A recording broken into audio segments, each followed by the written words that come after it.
I'd like to ask everyone to remain standing for the national anthem once our class of 78 gets seated.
Please be seated.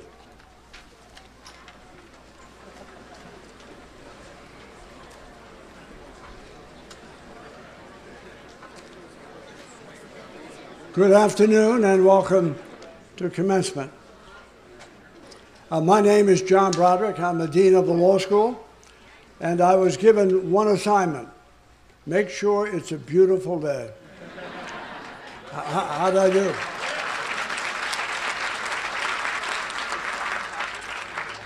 One of the great developments in the history of this law school is its association and integration with a great university, the University of New Hampshire. And that was possible in part because of the visionary leadership of the gentleman who I'm introducing, President Mark Huddleston, President of the University of New Hampshire.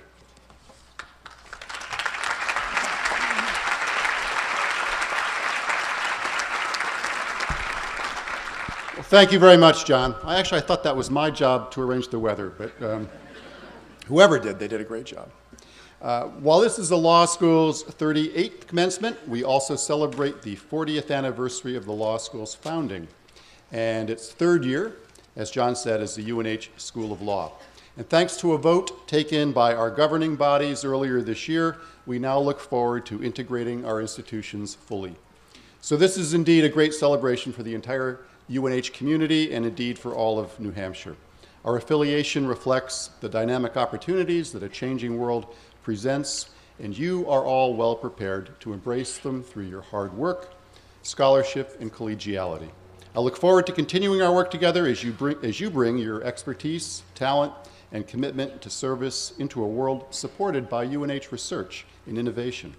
Thank you all, and hearty congratulations to all of you in this class of 2013. It is now my honor and privilege to reintroduce Dean Broderick. I almost said Judge Broderick.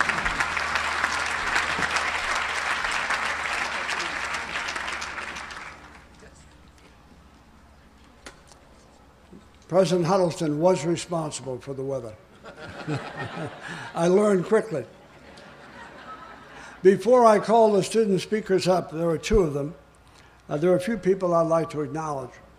One of them is a former law partner of mine, colleague on the state Supreme Court, but now chairman of the USNH Board of Trustees, Dick Galway.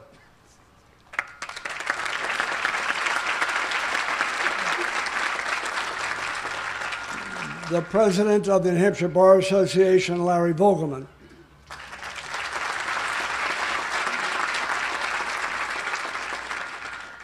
And under the theory that family matters, Joe Gamache, class of 78, he marched in here today, has a son, William, who's graduating in the class of 2013.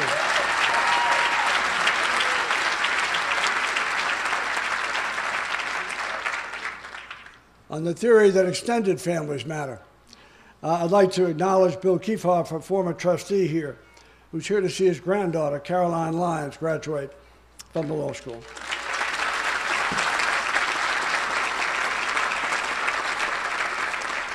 And I want to pay a very special welcome to a group of people without whose energy and courage and conviction we wouldn't be under this tent today. And that's the third graduating class in the history of this law school, class of '78.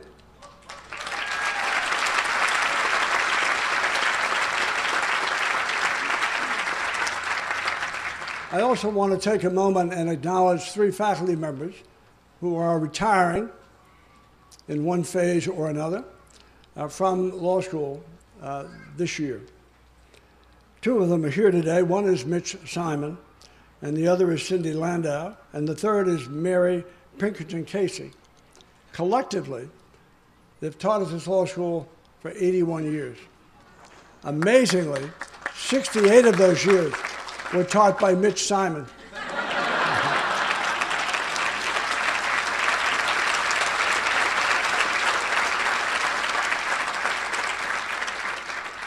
I would now like to call Tom Watson, who's a member of our Board of Trustees, a member of the class of 1978, to do something that's near and dear to my heart, which is to come up here and present me with a check as a class gift.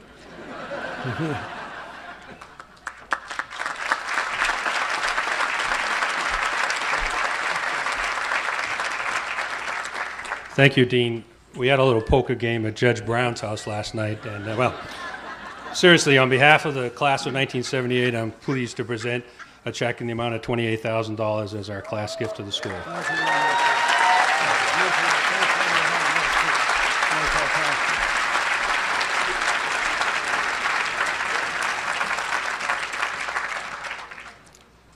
The check is made out in my name. Before I call the speakers up, there are 2 people I would ask to come forward. One of them is Louis Lindenberg, and the other is Alan Kunze, class of '78. And the reason I want them to come up here is because when their class graduated in 1978, in this very park, they could not be here for the graduation. And not because they were failing law school. There were allegedly other reasons. But in any event, they never had the privilege that you'll have today to walk on stage and receive a diploma. And indeed, they did get their Franklin Pierce diploma. But now I'm going to give them a UNH law diploma. So to paraphrase John F. Kennedy, they'll have the best of both worlds, a Franklin Pierce education and a UNH law degree.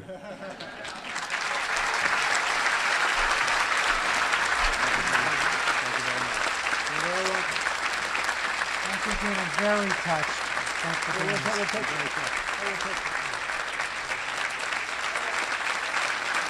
very much.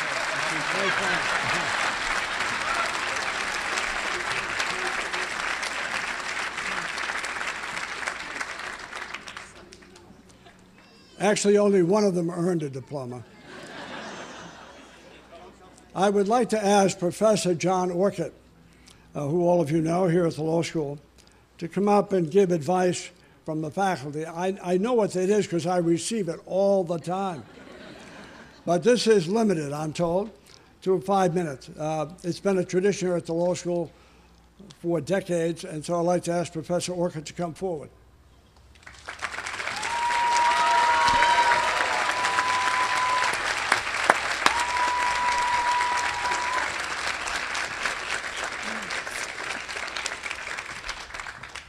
Thank you so much for this honor. You know, I hope you realize how important you are to each of us on the faculty, and you know, me just getting to spend a few extra minutes with you, talking with you, is really the biggest honor I'll receive all year. When I first wrote my remarks, as you probably know, I'm going through a bit of a midlife crisis, so my remarks consisted of, I think you should buy a shiny red Corvette and get a tattoo. Unfortunately, my wife saw my remarks. She tore them up and told them I had to try a little harder. So I'm supposed to talk to you and provide you with some advice about the world you're heading into. Now, typically, you know, the typical type of advice would be things like take risks, be ready for a changing world, don't fear failure. But you don't need that advice. You know, when I look out over the graduating class, half of you are already on your second career. A third of you came from the other side of the world in order to study innovation law here at UNH Law. You don't need to be told to prepare for that kind of world. You live that every day. In fact, you teach me more about being entrepreneurial than I could ever teach you. So I'm going to talk to you about as a little bit more of a more serious topic. I want to talk to you about the job environment that you're heading into. Now, when I graduated from law school, I graduated in a tough job environment. And I remember the speeches I got, and most of them were focused on the fabulous careers you're going to have. And I remember myself and many of my classmates getting kind of frustrated with that talk because we really wanted to know, how do we get our first job? Now, I can't tell you exactly that, but what I want to tell you is that you are actually heading into one of the best job environments that you could imagine. You really are heading into a golden era for being a lawyer. Now, you may say, that's difficult to believe. You know, the entry-level job market's very tough. The media will tell you that there's a glut of lawyers. Now, I could talk for hours on this topic, and you know me, I could talk for hours. So I'm going to give you the very short version here. They're wrong. And here's why they're wrong. We live in a heavily regulated world. The world we live in today is becoming more and more regulated, and the increase of the amount of regulation is speeding up dramatically. One of the reasons it's speeding up dramatically, and one of the reasons why a third of the students out here are from all over the world, is because we live in a much more global world.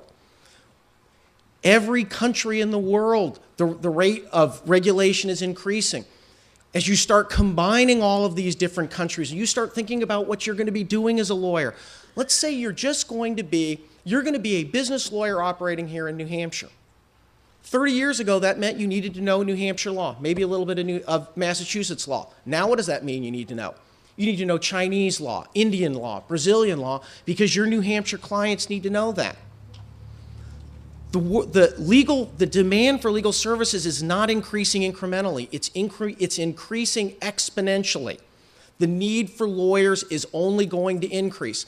And one of the nicest things I can tell you is, it is hard to automate what we do. Just about every other, but you think about every other valuable service, what do we try to do? You try to automate it and eliminate it. You can't do that to lawyers. We are here to stay. I'm sorry for you non-lawyer likers out there. So, that's the world you're heading into. Now, I realize that right now things don't look good. It's a short-term trend. I know 4 years, a 4-year trend to you may look like that's a lifetime trend. Your careers are going to last 40 years. This is a blip. Now, here's why I'm so positive for your future.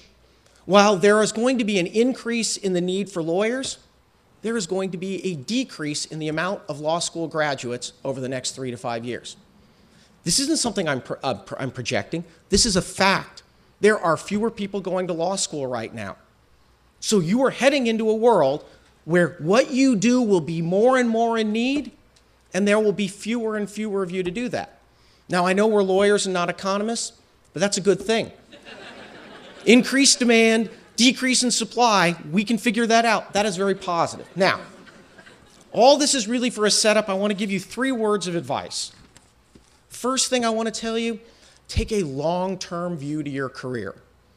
Don't get frustrated if the next few years are tough. So what do you need to do? You need to pass the bar. 2, you need to get started. You need to find that initial job, and it might not be the perfect job for you, but you need to be in the game. It's going to get better, and it's going to get better much sooner than you appreciate. You need to be in the game for that. What you don't need to do, don't quit, and don't spend your time getting frustrated if someone else seems like they're progressing a little bit faster than you over these next few years. Ignore all that. That's not what's important. You need to look at the long term. My second word of advice for you, remember why you are a lawyer. I'm assuming most of you are becoming lawyers for the same reason I became a lawyer. I want to change the world. I'd like to make the world a better place. Now, once you get over the sort of getting your career started and things start moving along, you're going to be in a place where you're going to have lots of job opportunities. you will be in a position where you really get to choose your path in a way that few graduating classes will get to do.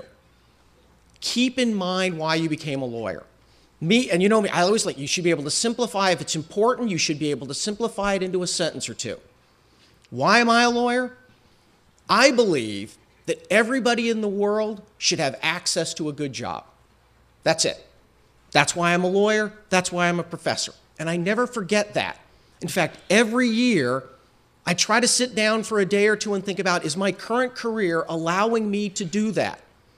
The day it doesn't is the day I stop doing what I'm doing now and I change to something else. You're going to have so many job opportunities, you have to do that.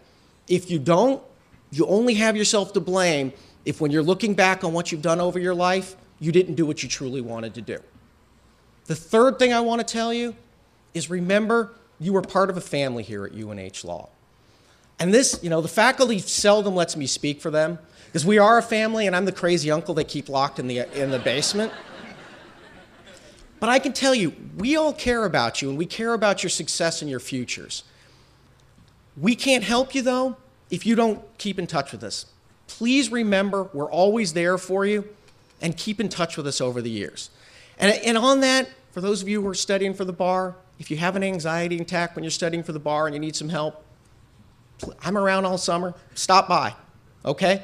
Now, last thing I want to tell you, and I can say this as well from all of my colleagues here, we are proud to call you all our colleagues. Congratulations, class of 2013.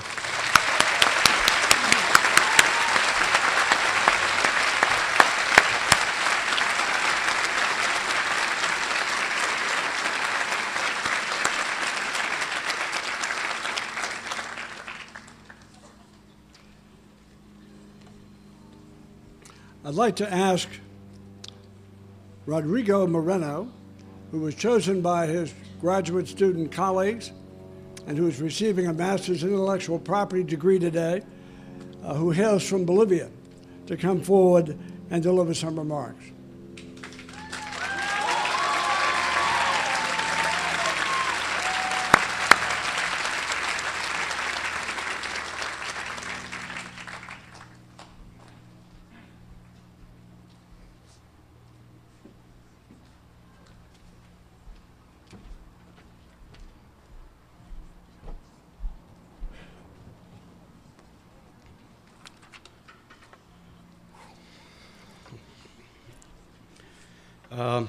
Thank you, Dean Broderick, for that wonderful introduction. Friends, family, faculty, and staff, thank you for being with us today. Dear graduating class of 2013, we have endured. We have endured long exams, memo writing, and moot court, reading all those long books, waking up all those early mornings for class, and the seemingly never-ending New England winter. But don't get me wrong, I loved it here in Concord. It just wasn't always easy. But UNH has taught me that if it was easy, then it wasn't probably worth pursuing. We've cleared very high hurdles to walk this podium today, and we should be proud to have made it in one piece. I won't claim to know how to face the many opportunities and challenges of postgraduate life, or post-graduation uncertainty, as I like to call it. So instead, I want to spend our final minutes reflecting together on the moments that made up the past year. We should look at our life at UNH Law and see it as a mosaic. Look at each individual element and picture it then as a whole. When we think about our time here, we want to remember profound truths, big epiphanies, and flashes of clarity. Unfortunately, that is not how we experience our day-to-day. We experienced real life, real student life. Boring Friday nights, lost deep in endless case studies, statutes, and thick books bound in red and blue. Irresponsibly going to the barley house for a pint or two when we should have been cramming for a midterm, and then burning the candle at both ends to seem to feel a little bit more responsible. Coming to campus for free food and some good company on Diwali or Chinese New Year, and pulling off all-night study sessions with friends, fueled by a mix of perseverance, laughter, and Red Bull. Individually, there was nothing inherently profound about these experiences. Our time at UNH was full of these moments, some better than others, but overall just moments that passed us by. Yet it is the sum of these moments that create the meaning and the depth that we crave in our university experience. All these little episodes, these moments, these fragments of our lives are what made our life at UNH Law special. These moments bind us together.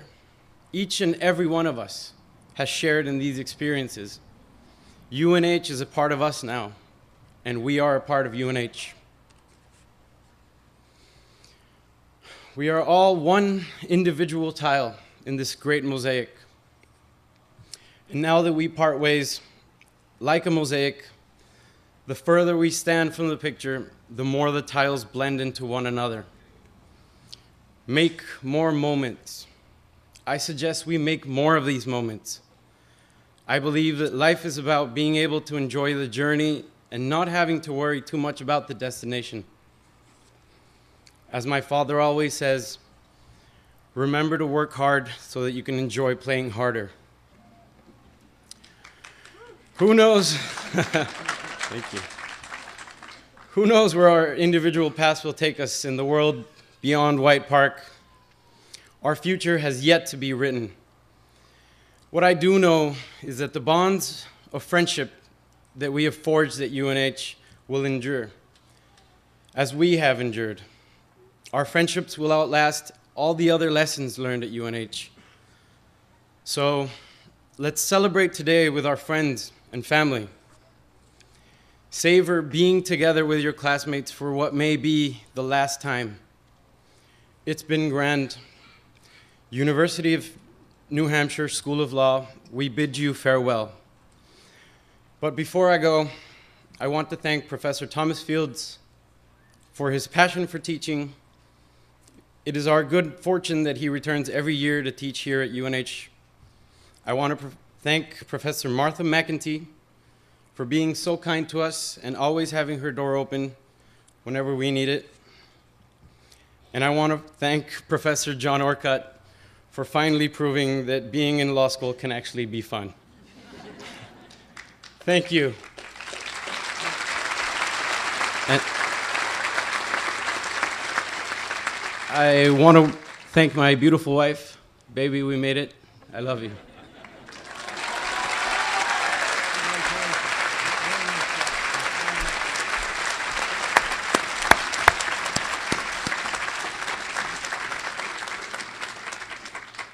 For the JD class, they selected someone I've come to know pretty well, Jake Sullivan.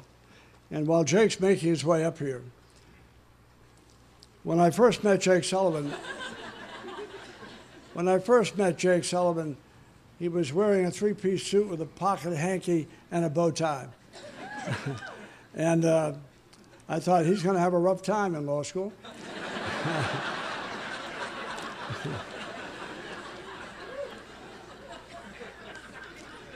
But your vote of confidence in him today, which is a great honor, as it was for Rodrigo, means that I was wrong. Not the first time. Jake, come up.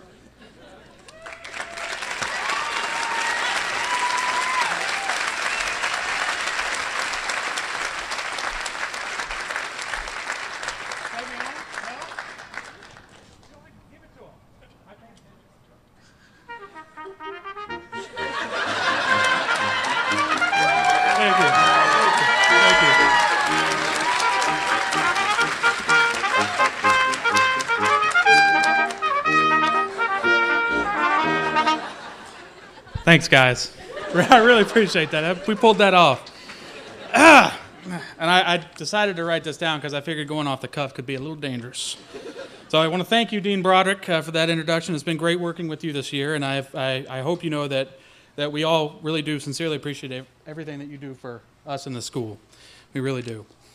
Now, in case any of you are upset that I was chosen for this honor, I want to assure you that my selection was entirely based on merit. And if you don't believe that, I'll tell you that turnout in the speaker election was very low this year. Only 5 people voted, and as it would happen, 4 of them were Stephanie. I won by a landslide, so I'm covered either way. Anyway, Mary Sheffer told me I had 3 minutes to get up here and spit it out.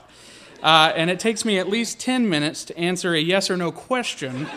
So I don't know how I'm going to pull this off. As Franklin Pierce said to James Buchanan in 1857, "Don't screw this up, buddy."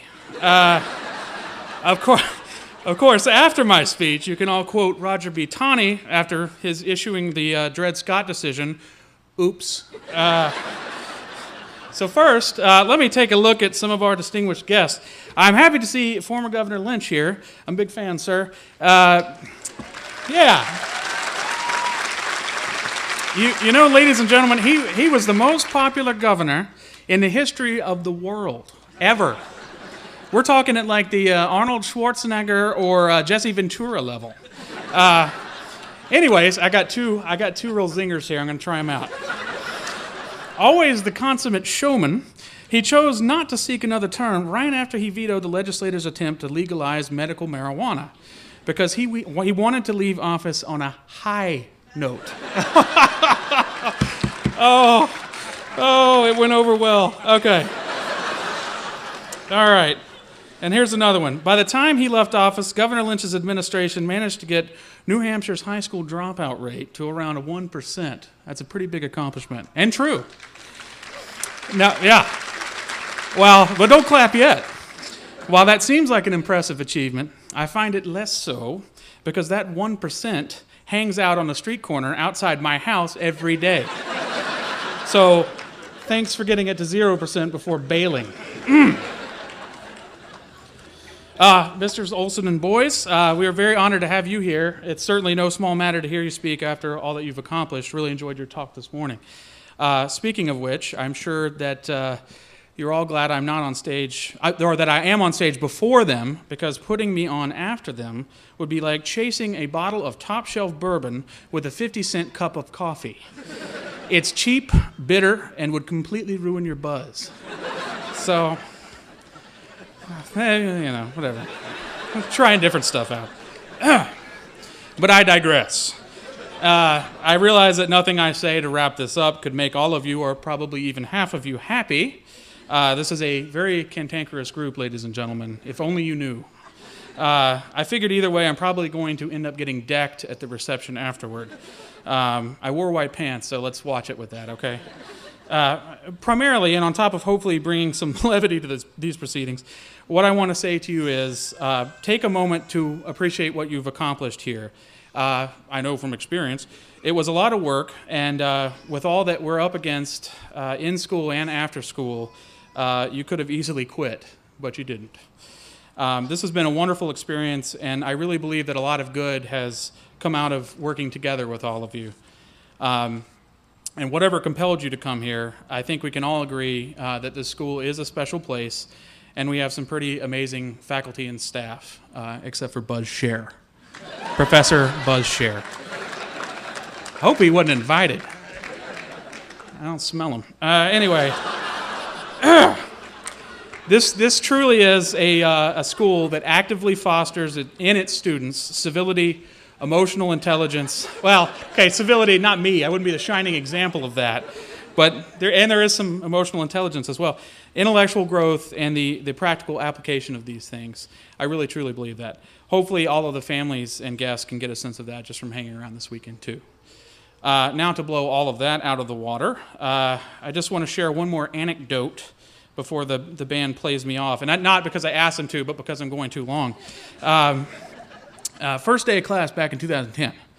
Professor Kirkland goes around the room, makes everyone do that little introduction thing.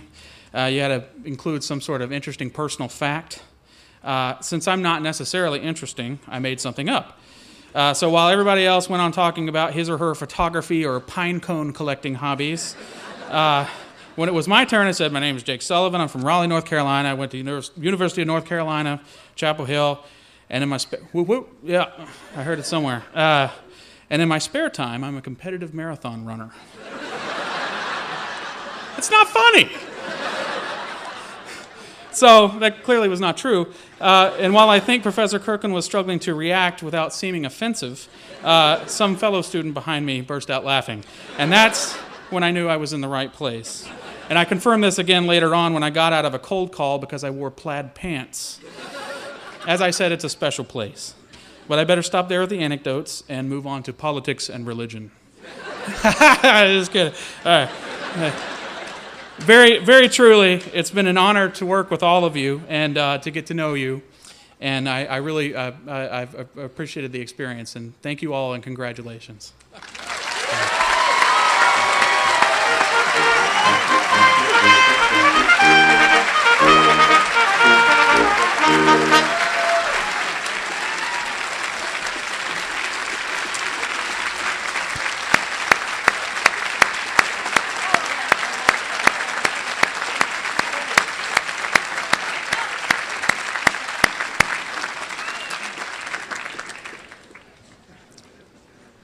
What Jake just did is not easy to do. To offend everyone within earshot is hard. When I saw Jake speaking, I had only one thought: rich plaintiff's lawyer.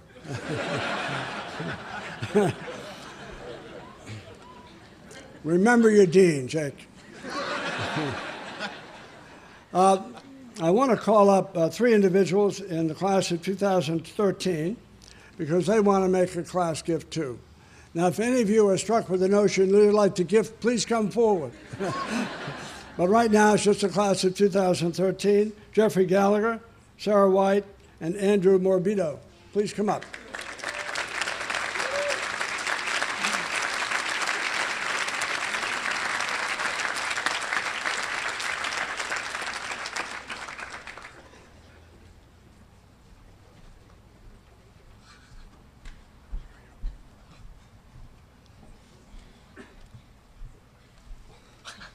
I'm Andrew Morbido, I'm Jeff Gallagher. And I'm Sarah Waite. and we would like to present, on behalf of the class of 2013, $1,000.13 for the dean. Yes, thank you for ever empty your pockets at the mailbox that day. I appreciate that. But we'd just like to say thank you for everything you've done for us and the amazing time that we've had here today. And also, I'll make sure some of that goes to the whiteboard markers as well. But thank you.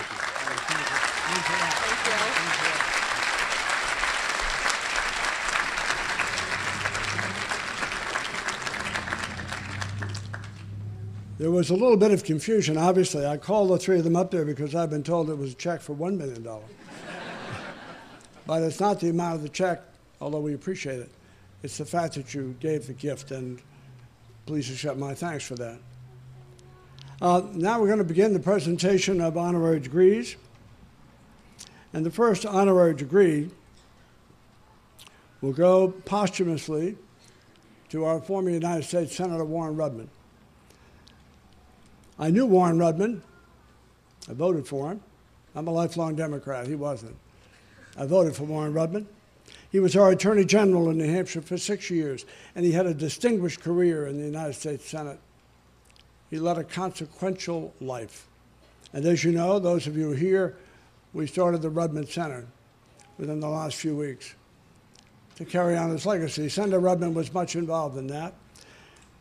And he passed away, sadly, last November. But I would like his former law partner and friend, who's also a member of our Board of Trustees, Brad Cook, to come forward with Senator Rudman's widow, Margaret, for the presentation of the honorary degree.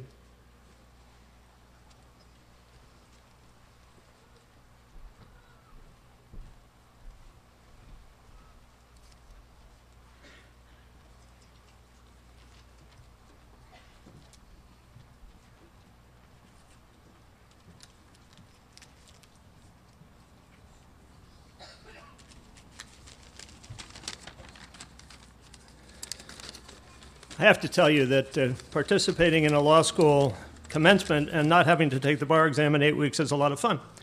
The President Huddleston, Dean Broderick, graduates, and your families, Warren Rudman believed that your profession that you're about to enter was consequential and honorable and important, and he was right, and he lived it. As his law partner, friend, and unfortunately now co-executor of his estate, I appreciate the chance to have another opportunity to remember him as the Rudman Center does so nicely across the street. And for people who haven't seen it, it would be great if you got a chance to go over and look at it. On behalf of Senator Rudman's family, and especially his daughters, Laura and Deborah, who couldn't be here, and his widow, Margaret, who is here, and his nephew, Jay Gale, over here, we want to thank the law school for this posthumous honor. Dean Broderick already said a couple of things I was going to say, so let me read what is on the honorary degree. Warren B. Rudman, in recognition of his distinguished and principled public service as New Hampshire's Attorney General from 1970 to 1976, and United States Senator from 1980 to 1993, during which he built a state and national reputation for integrity, high ethical standards, frankness, and fearlessness in doing the people's business. Not a bad charge for all of you either. Thank you.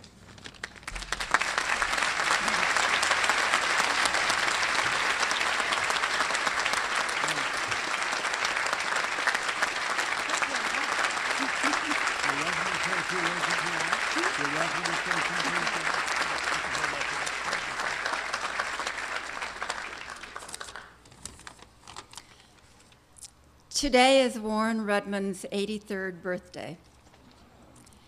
He never wanted to celebrate his birthday. To get him to go out to dinner or to do something special, I always had to find another excuse that we could celebrate. Today is perfect, celebrating this honorary degree awarded to a great statesman and public servant. It's only coincidental that it's his birthday. He would like that. On behalf of Warren Rudman, his family, and his vast family of friends and colleagues, and people who knew and cared for him, thank you for remembering him and honoring him today, including him in your celebration of graduation. If he were here today, he would tell you to reach for your challenges and strive to make the world a better place.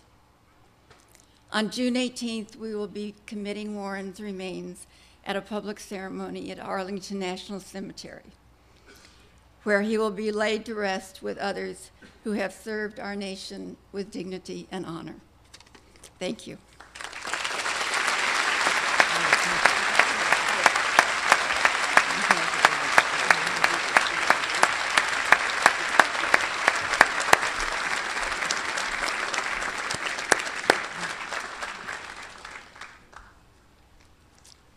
I would like to ask Judge Arthur Gallarza to come forward for the presentation of an honorary degree. Judge Gallarza, as many of you know, is the first distinguished jurist in residence at the law school. He had a very distinguished career in the Court of Appeals for the Federal Circuit, which I refer to as U.S. Patent Court, which I'm sure drives him crazy. He's an amazing man and a great friend to the law school and to the dean and to the students. So let me read the honorary degree. The University of New Hampshire School of Law, upon the recommendation of the Board of Trustees, hereby confers upon Arthur Gallarza, in recognition of his distinguished service on the Court of Appeals for the Federal Circuit from 1997 to 2012, having been appointed by President Clinton, and in acknowledgement of his many contributions towards the development, understanding, and teaching of patent law, both in the United States and around the world, including his current tenure as the first distinguished jurist in residence at this law school. The honorary degree of Doctor of Laws and all rights, privileges, and honors pertaining to this degree, given at Concord, New Hampshire, United States of America, on the 18th day of May, 2013. Arthur, congratulations.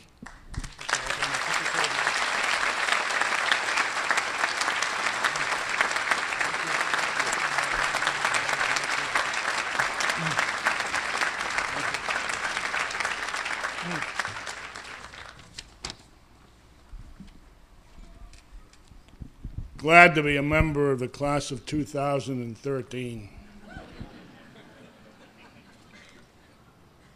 One of the important aspects is to thank the people who brought you here. First, I have to thank Dean Broderick for giving me the opportunity to be here at University of New Hampshire Law School. It's been a marvelous experience. I also have to thank the students, because without you, we would not be here. So thank you very much, and I'm glad to be a member of your class, even though it's only an honorary position. I also wanted to thank the Board of Trustees of the university and the law school, and President Uddleston. You never should give an attorney a microphone. But the dean has given me the privilege of giving you a very short 2-minute presentation, so the red light goes on at the end of 2 minutes. I just wanted to give you what I believe are 4 C's to live by. Not C's as a grade, because all of you deserve A's, but the C's of life. The first C is courage. You need to have the courage to stand up for what you believe is right, speak your position quietly and clearly, and listen to others' opinions. Community, the second C. You are officers of the court. Make sure that you give back to the community. Pro bono work is much rewarding, and you should all participate in that. Comparison. Do not compare yourself with others. You may become vain and bitter, for always there will be greater and lesser persons than yourself. The last C is character. Build upon it and protect it, because it is hard to obtain and easy to lose. It is the real value of life in the changing fortune of time. Finally, be cheerful and strive to be happy with yourself. Go forward and do what is best for the world, because you will be changing it. And lastly but not least, I wanted to thank my wife, Melanie, without whose support and understanding I would not be here today. Thank you.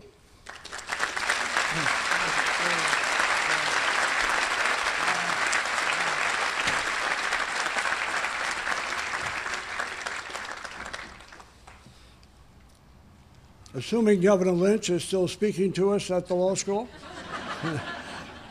I'd like to present him with an honorary degree, and I'd ask Governor Lynch to step forward. I've had the pleasure to know Governor Lynch for a long time, and Jake pretty much captured his political life in a way that all of us hope to forget. But Governor Lynch was not only one of the most popular governors in the state's history, he served longer than anyone in that office for more than 200 years, and his service mattered to the state. And so it's my privilege to present him with an honorary degree. And let me read it. University of New Hampshire School of Law, upon the recommendation of the Board of Trustees, hereby confers upon John H. Lynch, in recognition of his exceptional service as New Hampshire's 30th governor, for his bond of trust with the people of our state who elected him to a historic 4th term, for his capacity to do the people's business with candor, dignity, and courtesy, and for his efforts to ensure equal rights for all our citizens. The honorary degree of Doctor of Laws, all rights, privileges, and honors pertaining to this degree, given in Concord, New Hampshire, United States of America, on the 18th day of May, 2013. Congratulations, Kevin.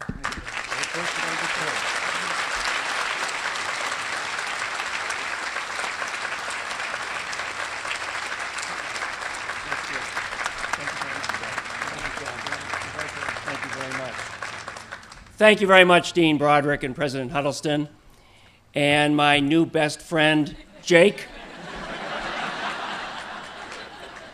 What Jake doesn't know is that I have his forwarding address. And I've given that address to those 1% who dropped out of school. And Jake, they are going to follow you wherever you go.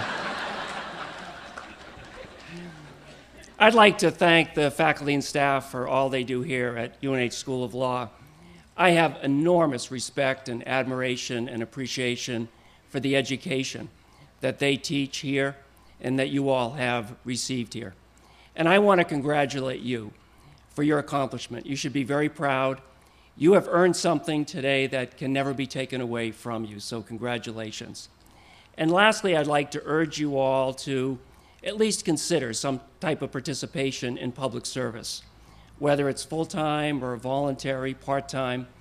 I don't think there is anything more noble that we can do with our lives than to make a difference in the lives of others, that because of what we do, other people are a little bit better off. And you'll all have the opportunity to do that. Congratulations again and best wishes as you continue your exciting professional careers. Thank you very much.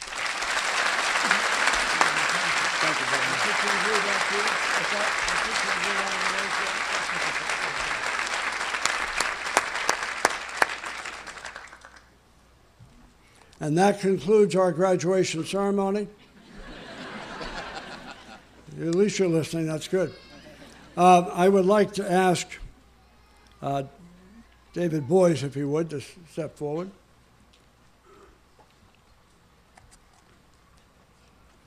Mr. Boyes will be more fully represented and introduced when he gives his remarks.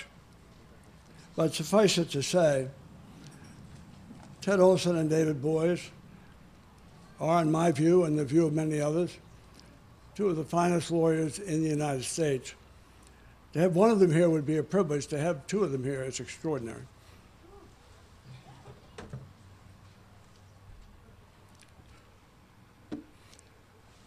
This honorary degree also signifies that America is a great country. I get to give an honorary degree to David Boyes. Who would have thought that possible?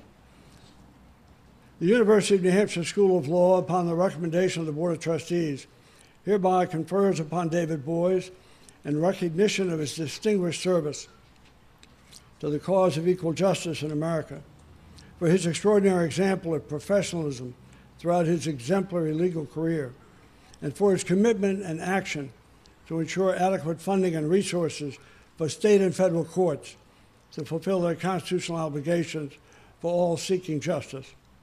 The honorary degree of Doctor of Laws and all the rights, privileges, and honors pertaining to this degree, given in Concord, New Hampshire, United States of America, on the 18th day of May, 2013. Congratulations.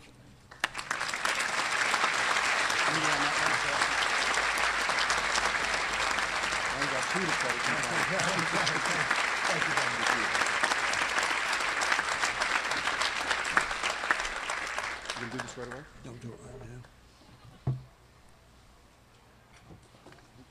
I'd like to ask Ted Olson to step forward.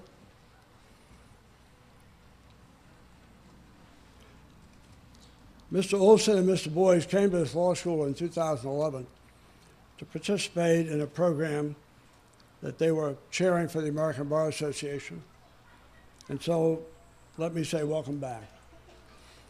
This honorary degree is given by the University of New Hampshire School of Law to Theodore Olson in recognition of his distinguished service to the cause of equal justice in America, for his extraordinary example of professionalism throughout his exemplary legal career, and for his commitment and action to ensure adequate funding and resources for state and federal courts to fulfill their constitutional obligations for all seeking justice.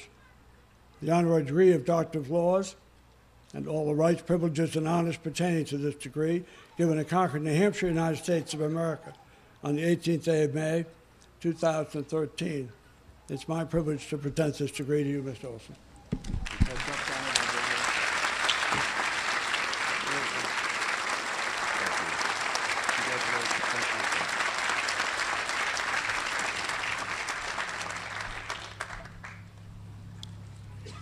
I would now like to call upon the chairman of our Board of Trustees, Kathy Green, a graduate of this law school, to introduce David Boies for his remarks. Thank you, Dean Broderick. It's my honor and privilege to introduce our first commencement speaker, David Boies. I want to welcome him back to the University of New Hampshire School of Law.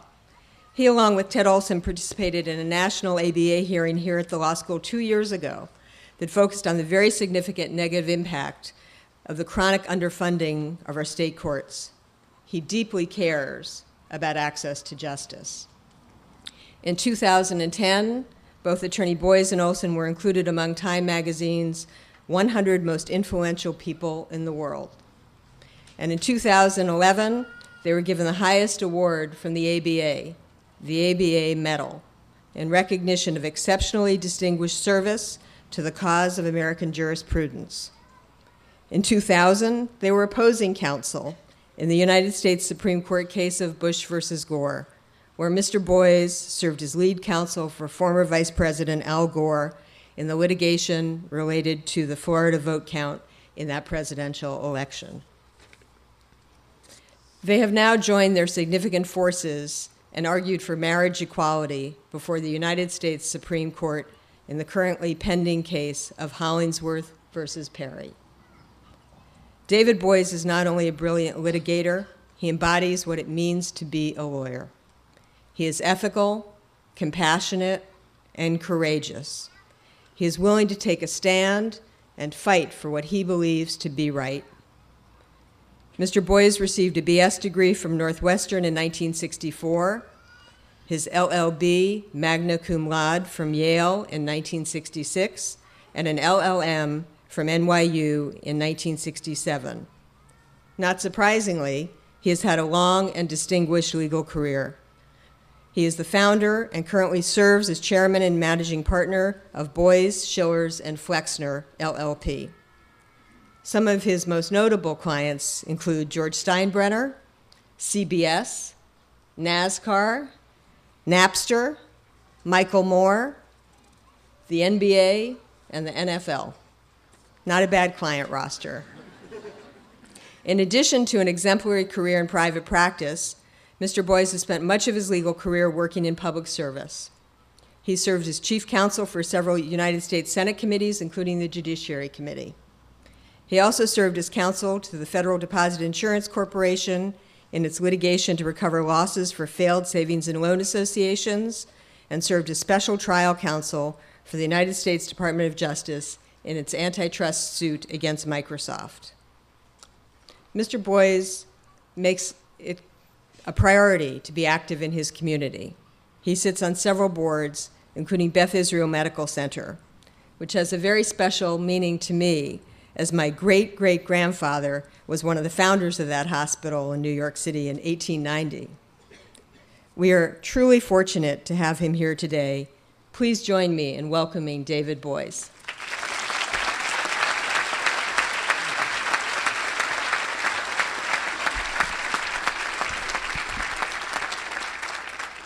Thank you. It is a great honor and privilege for Ted, myself, my wife Mary, to join you today. We are conscious of the hard work that went into getting you where you are today. We're also conscious of the sacrifices that you and those who love you had to make to get you here today.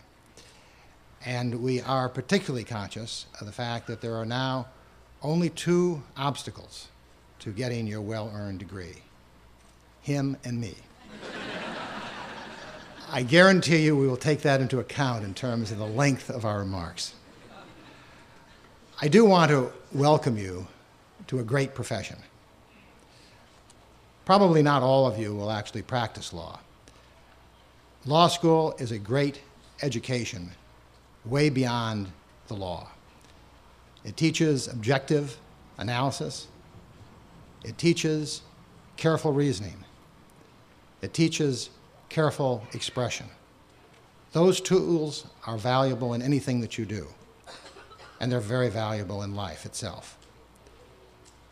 But I particularly want to address my remarks for those of you who are going to become lawyers, because you are entering what I think is one of the greatest professions possible. You will have an opportunity to do interesting, challenging, and often exciting work. You'll have an opportunity to make a very good living. You have an opportunity to gain the respect and admiration of your colleagues, your community. And perhaps most important, you'll have the opportunity to serve justice. Because the law business is about the business of justice. It's about delivering justice to people. And you'll have an opportunity to do that. Not merely those very, very few of you will have the honor and privilege to actually be judges and administer justice, but all of you who counsel clients, who represent clients, who do the work of the law every day of your lives. Because every day that you practice law, you have an opportunity to make a difference in justice. And I'd like to leave you with two thoughts. One about how to achieve success, and one about what success means. In terms of achieving success, there are many things that you'll want to take into account. There are many things you'll want to do. There are many things that influence it. How well you're educated, what your abilities are important. Even more important is how hard you work, how dedicated you are to doing a good job.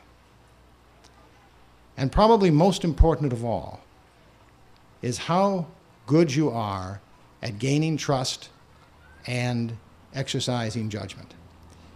Because when you look around the people who are successful in this business, it's not the person that's the smartest. It's not even the person that works the hardest. It's not the person who has the best education.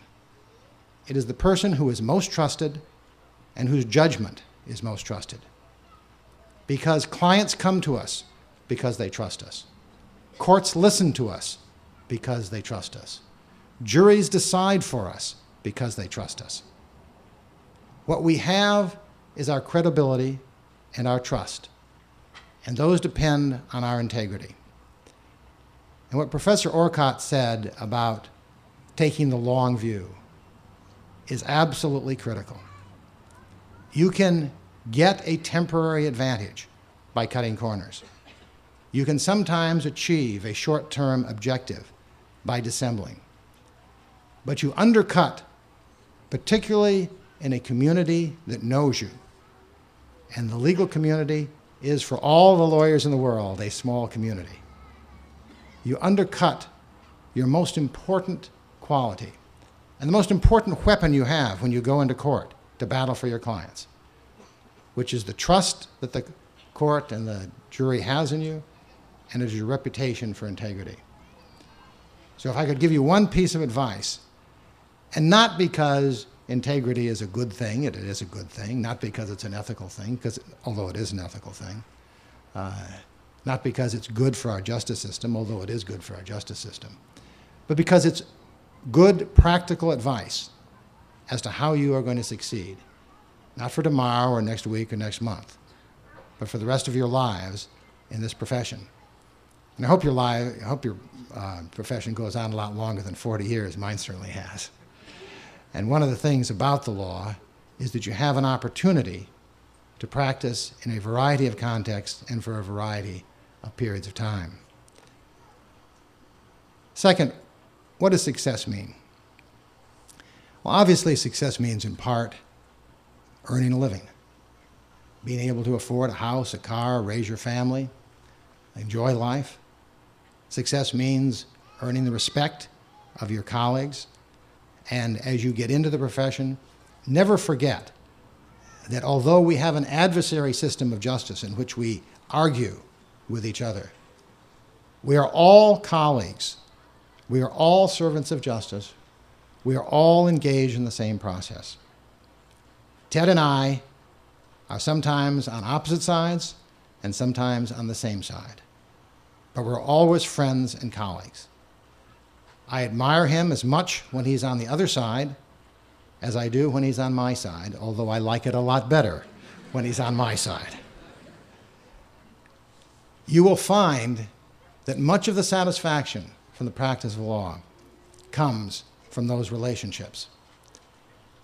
And I suggest to you that much of the accomplishment that you will feel when you retire from the practice of law, maybe 50 years from now, is the extent to which you have been successful in furthering the cause of justice. You are probably not going to invent a cure for cancer. That's not your educational background. You are probably not going to solve world hunger, although you can make contributions. What you can do is you can increase the cause of justice. You can make a difference in terms of whether people are represented or not represented, whether equal rights are protected or not protected, whether people are discriminated against or not discriminated against. And you can do that every day of your lives. Hundreds of years ago, in the Magna Carta, a promise was made that justice would not be sold. And yet, every day, everyone who practices law, in one way or another, is forced to ask potential clients, how much justice can you afford? Because it costs a lot of money to represent people. And it is only with the cooperation of the bar and of government that we can provide representation for everybody that deserves it. That's, of course, in the self-interest of the legal profession because it has jobs. But that's not why we do it. We do it because we believe in the justice system and we believe in the promise that was made by the founders of this country more than 200 years ago, that all people are created equal, they have inalienable rights to life, liberty, and the pursuit of happiness, and the way you protect those rights is through the justice system. We have one of the strongest systems of justice in the world. After Bush v. Gore, a number of foreign journalists asked me to try to explain the decision to them. Maybe Ted will be able to explain that later. I particularly remember a Russian journalist who said to me, could you explain to the people in my country what happened? Because it's very hard for me to explain to people in my country exactly what happened here. And I said it was a little hard for me to explain to the people in my country what happened here too. But he then went on to say, why aren't people in the streets? Why aren't people protesting? Why is everybody accepting the decision? And I thought about that, and the answer that I gave him, and I think is the right answer, is that because we have confidence in our democracy, we have confidence in the rule of law, we have confidence that one election does not determine the next, that there will be another election and it will be fair. And most of all, we have confidence in our court system because we have confidence in our judges and we have confidence in the lawyers who practice law, because we believe that they will ultimately create justice. And it's that confidence that allows the political stability and the protection of individual liberties that we've enjoyed. So welcome, congratulations, and always remember, as Professor Aucott said, what brought you here. You didn't come here just to make money. Lots of easier ways to make money. You didn't come here just to get an education. There are lots of ways to get an education. Part of the reasons you came here was because you believed in justice. Never forget that. Thank you.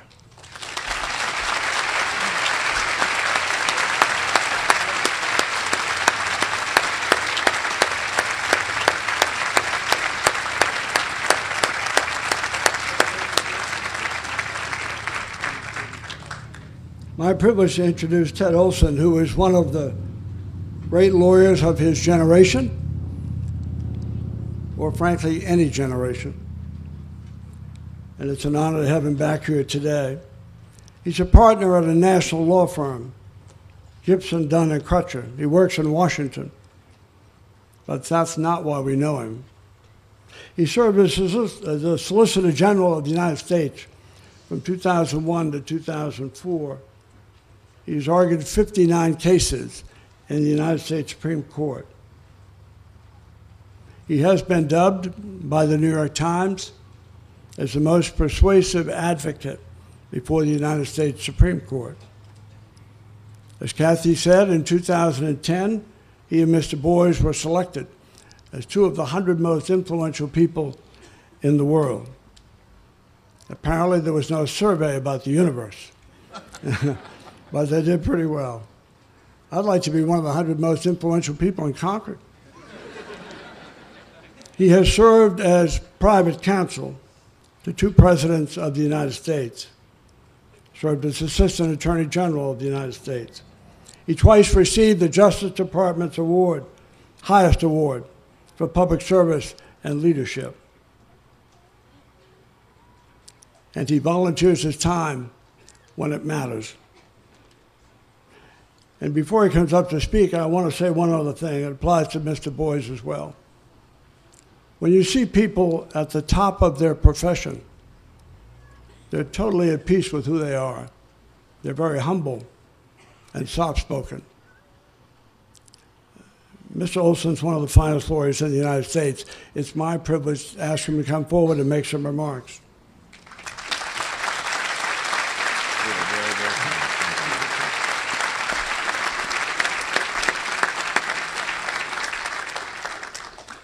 Well, I guess I'm that 50-cent cup of coffee. Thank you to the Board of Trustees and to you, President Huddleston and Dean Broderick, and all of you for having us here to share this day with you. David and I seldom and virtually never coordinate what we're saying when we're doing something. We wind up saying the same thing, which is, I guess, that says something about our partnership.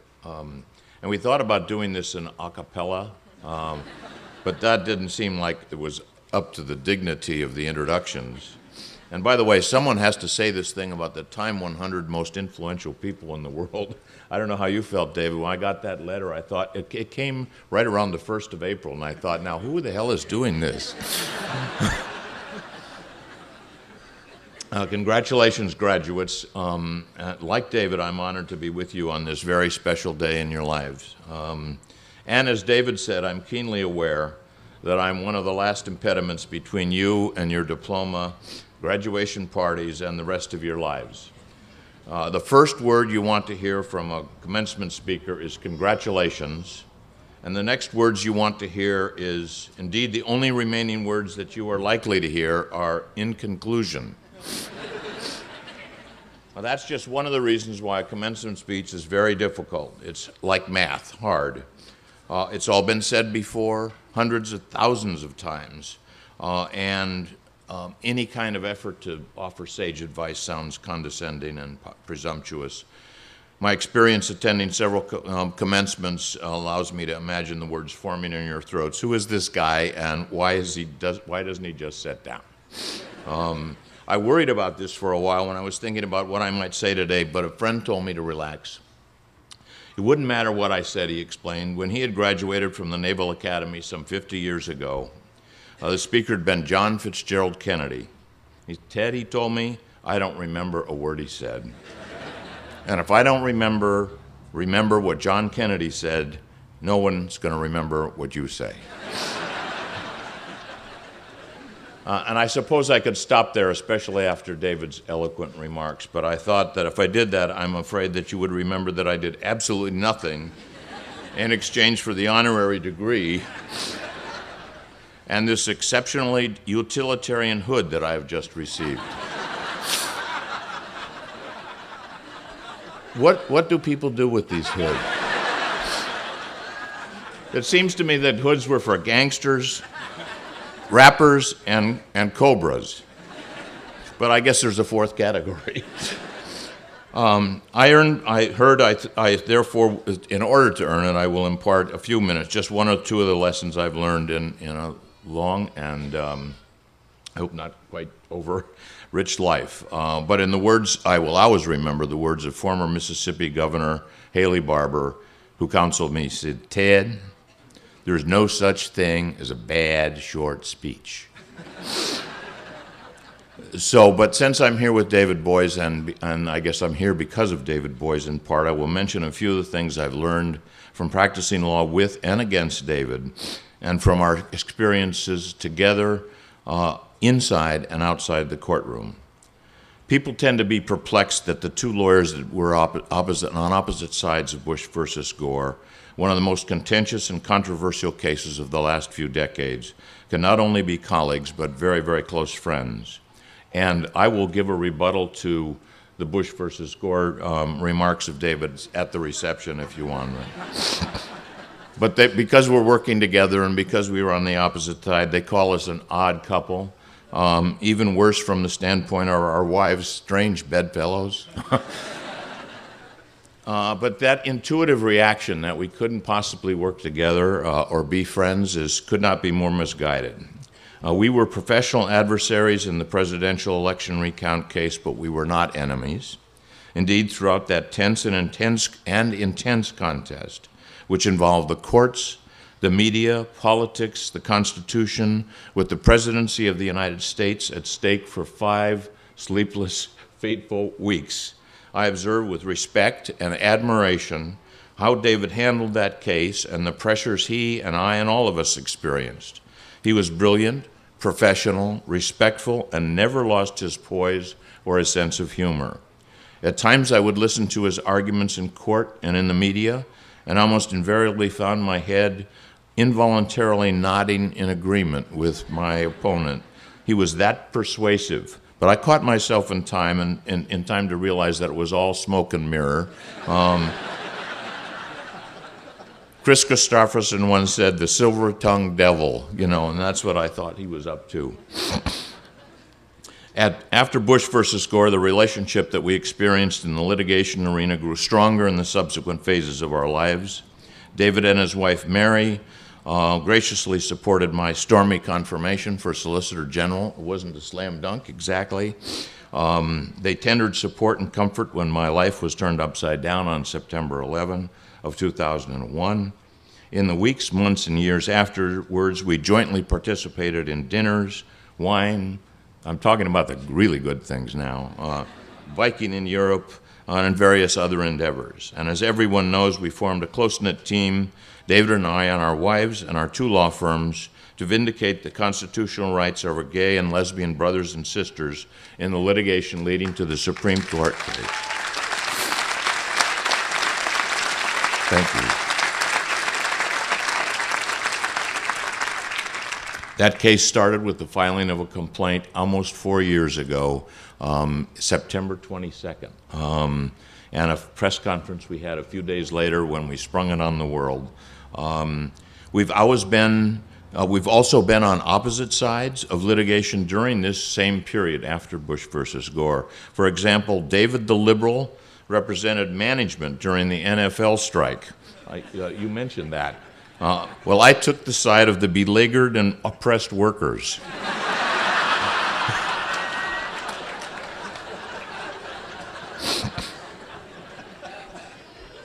And now we're in court fighting again over Argentine bonds. And I will tell you, we were just in a contentious argument in the Second Circuit just a month and a half ago, something like that. Neither one of us pulled any punches.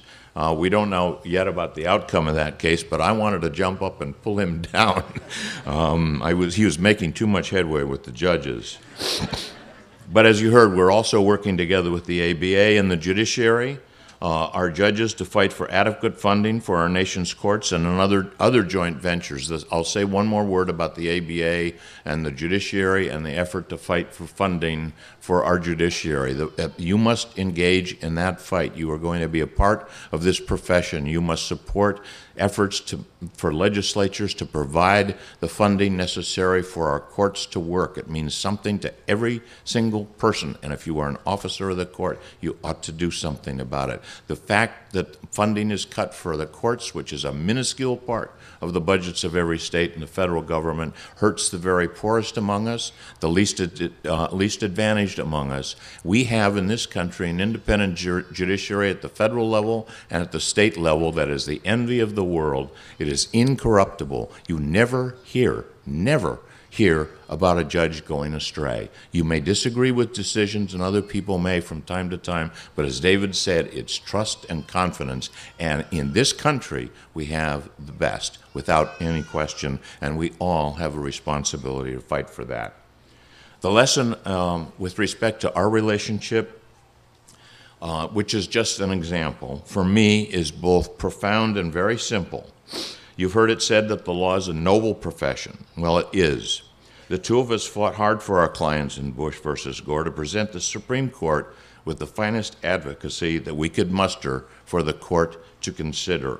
And we've done the same thing in the legal arena and the court of opinion for our gay and lesbian clients in the Proposition 8 litigation. And at the same time, we've represented opposing clients at the same time. In the process, I've learned immeasurably from David's skills in the courtroom, in the development of our cases, our relationship with our clients and with the media. I know because we've discussed it. David feels similarly about our partnership. And we've had one hell of a good time in and out of the courtroom, over meals, pedaling up the hills of Croatia, Umbria, Provence, and we're going to do it again in Ireland, sailing on his boat, this small, modest boat that he's managed to acquire.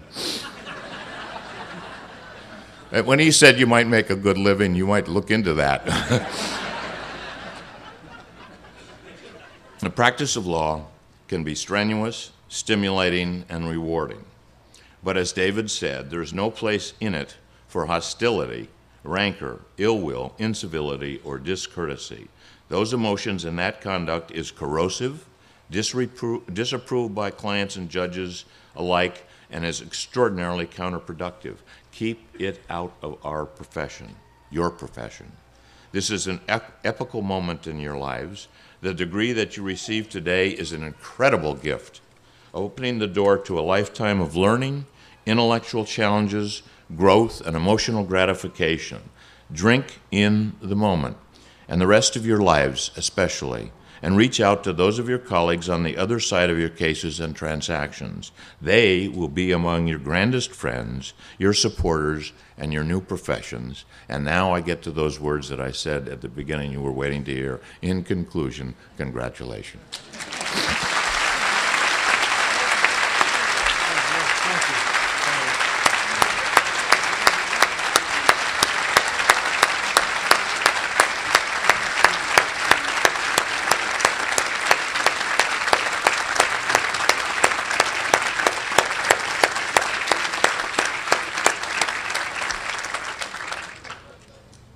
And now we get to the part of the graduation ceremony you're not interested in, the awarding of degrees.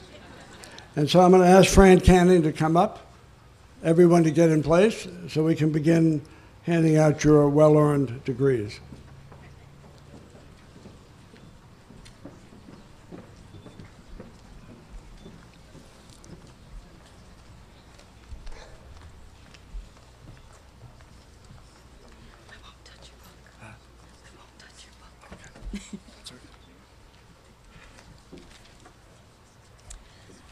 Can I pull this down? Just a little. Will the class of 2013 Juris Doctor candidates please stand?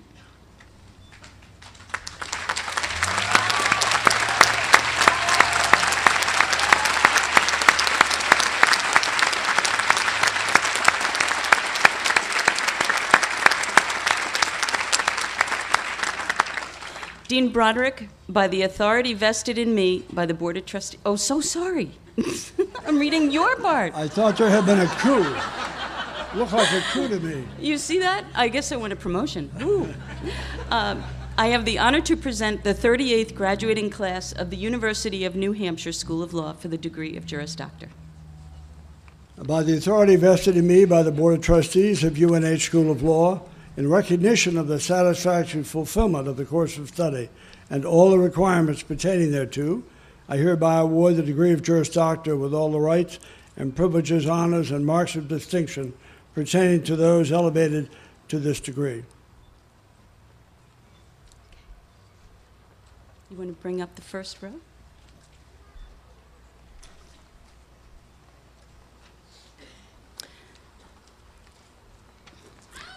Sana Amini.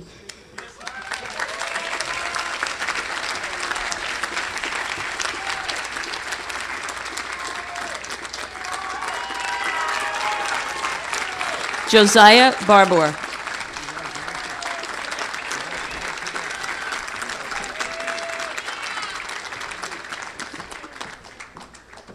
Jeremy B. Barton.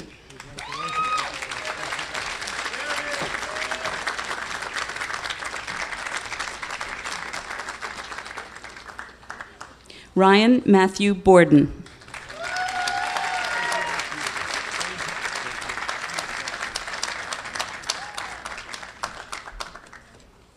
Brian J. Bouchard.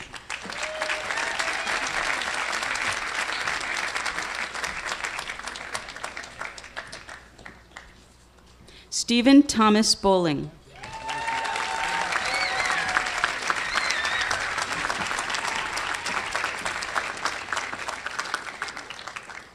Igor Bozic.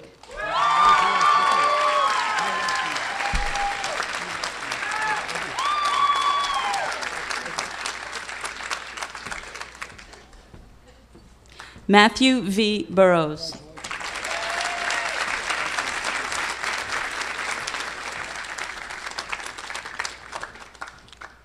Kevin Andrew Captain Ellis.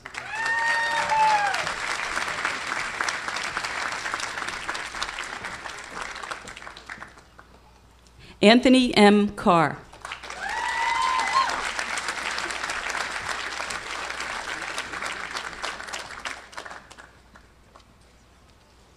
Kelly Ann Carr.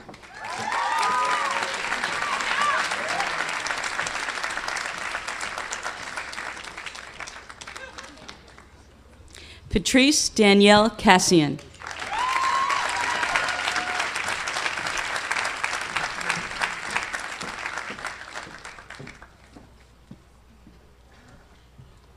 Matthew D. Cessna.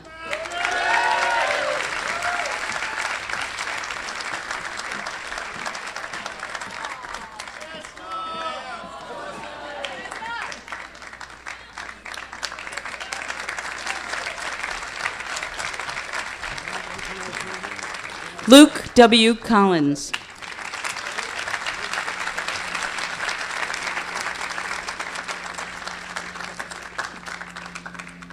Matthew J. Curran.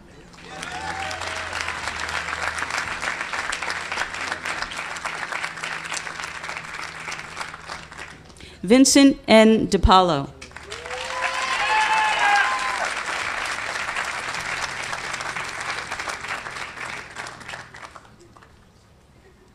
Cole T. Duncan.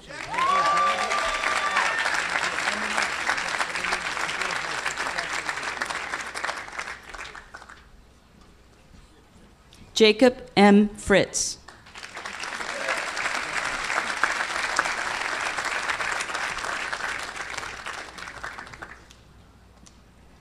Frank J. Fury.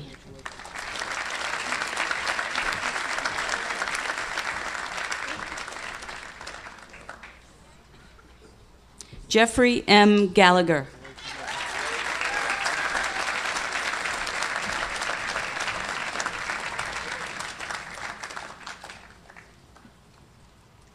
William J. Gamache.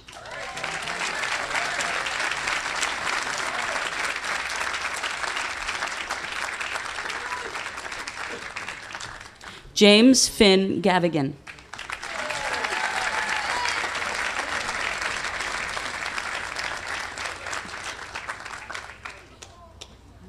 Erin M. Goebel.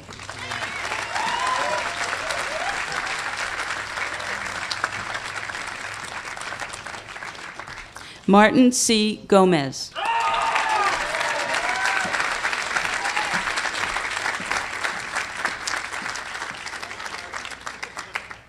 Tyson S. Goss.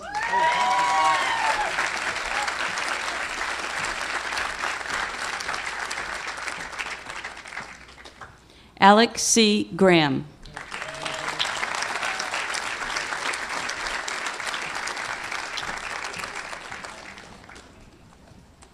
Elizabeth A. Gray.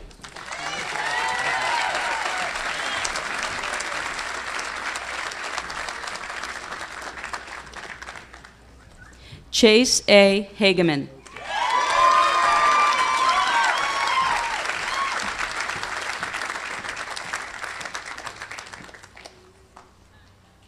Barbara B. Hernan.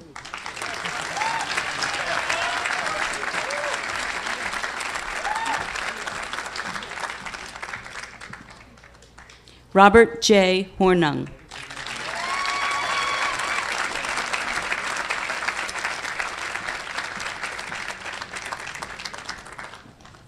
Leon Chiang.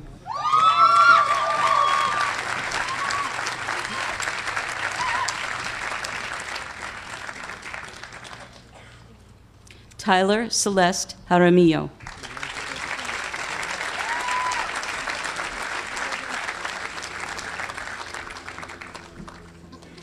Lauren M. Jenkins.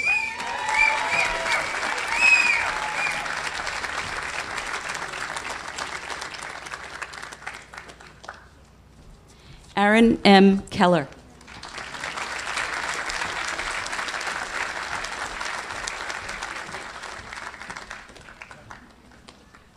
Jonathan Patrick Colleen.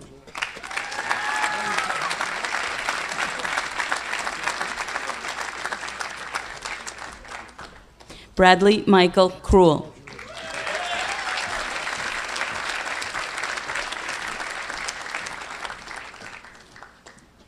Hallie J. Kiefer.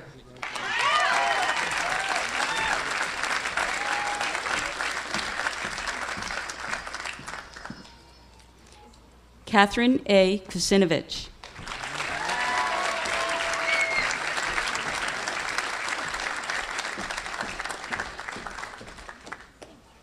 Robert J. Lamberti, Jr.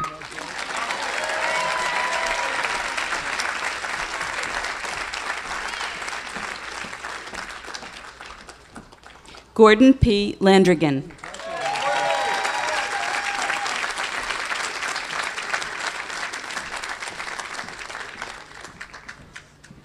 Jeffrey D. Larson.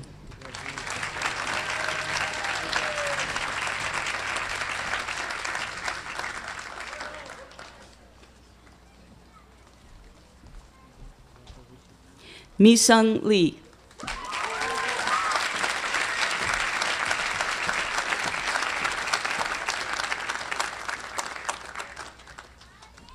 Clinton J. Leidy.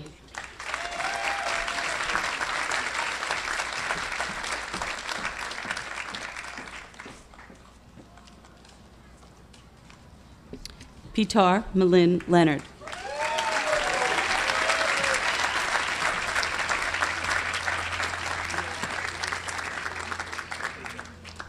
Richard M. Lodge.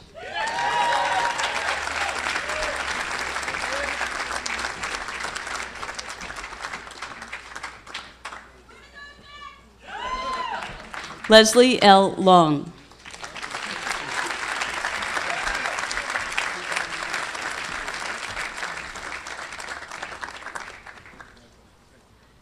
Carolyn Kiefauver Lyons.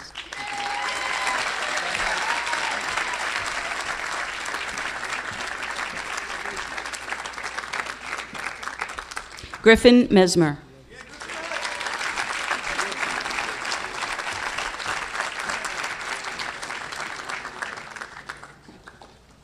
Rachel Ann Mursky.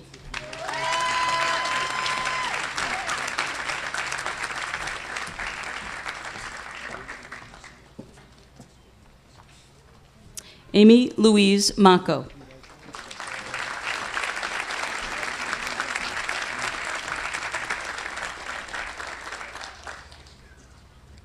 Megan Carly Moed.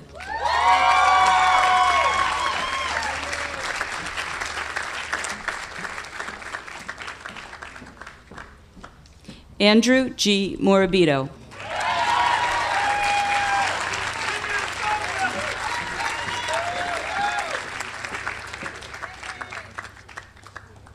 James Ethan Murphy.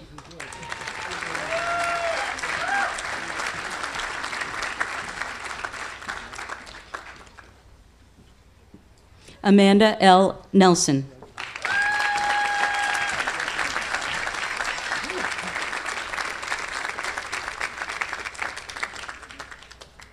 Rachel Denise O'Neill.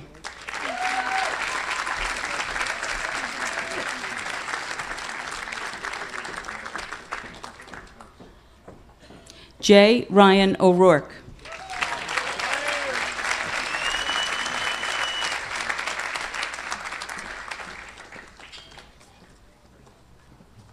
Hyung-suk Park.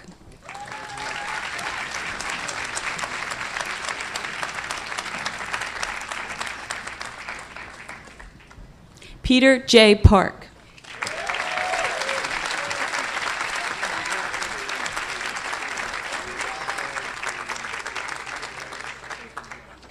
Sung Hoon Park.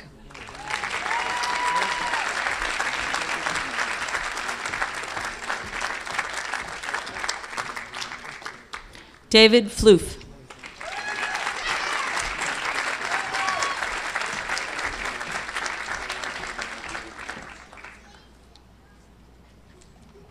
Sarita L. Pickett.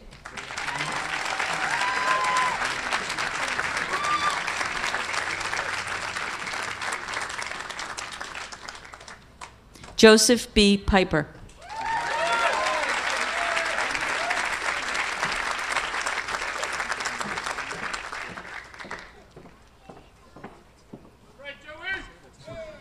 Rahila Raman.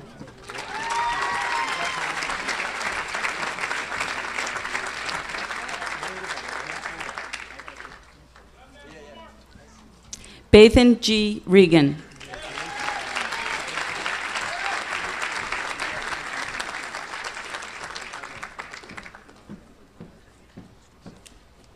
Jennifer L. Reed.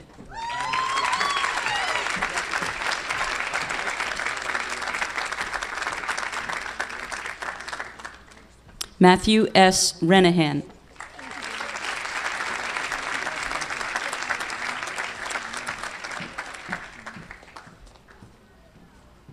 Catherine E. Reynolds.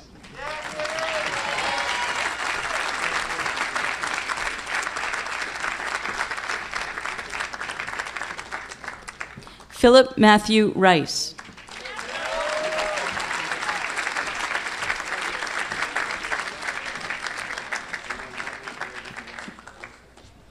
Kyle David Robitis.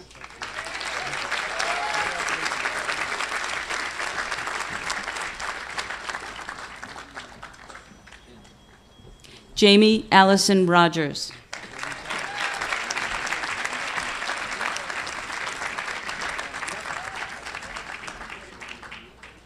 Brian M. Rosenberg.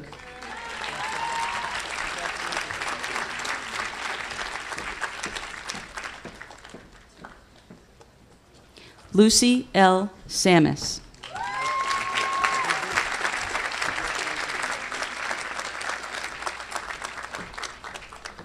James J. Savage.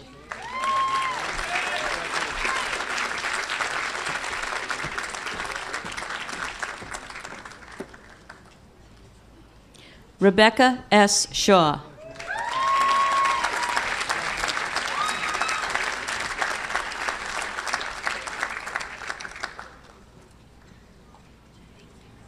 Allison T. Slater.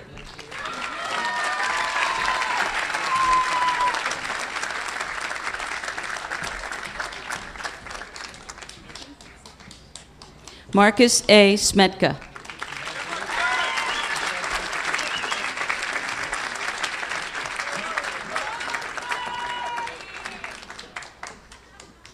Christopher J. Smith.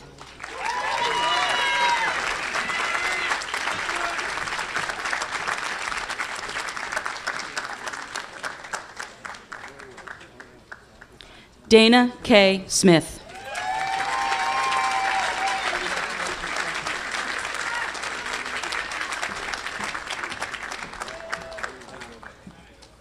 Gary J. Snyder.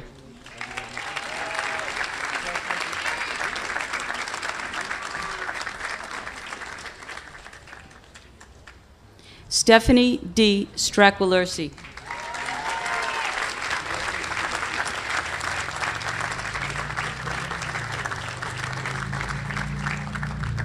Jacob Roy Sullivan.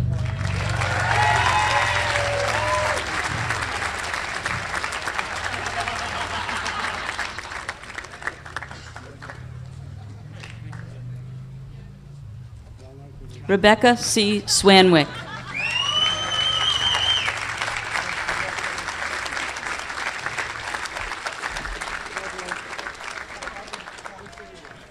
Brenda C. Thurston. Brendan, so sorry.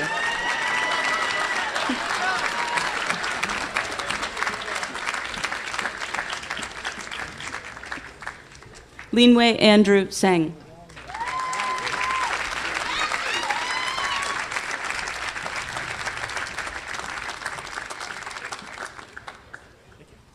Shima Walker.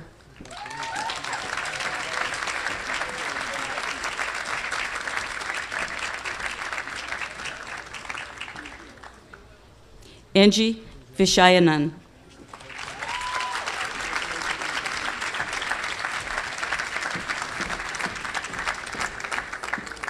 Sarah Waite.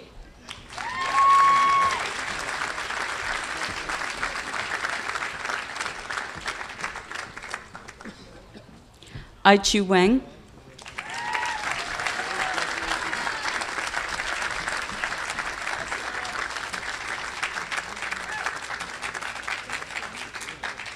Nathan Peter Warecki.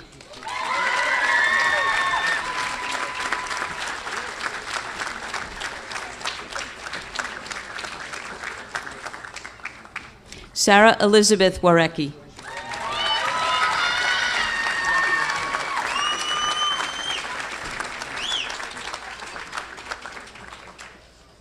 Brenner G. Webb.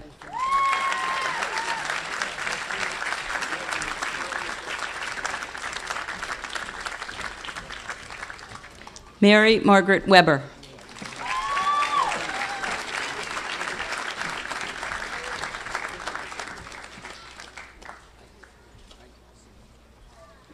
Timothy Allen Welk.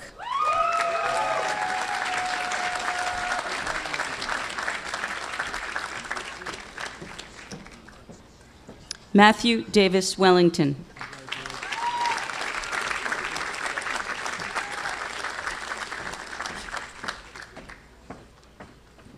Brian D. Wells.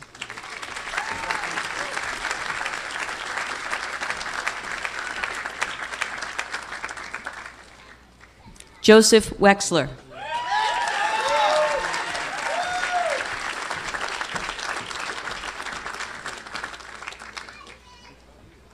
Andrew D. Wilson.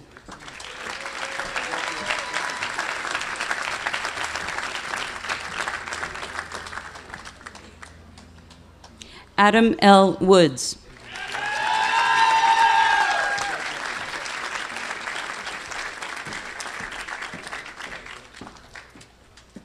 Jaewon Yun.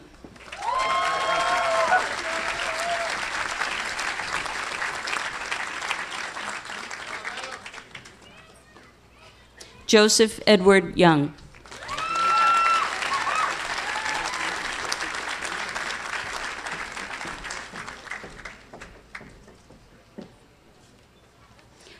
Jessica Lynn Zerlo.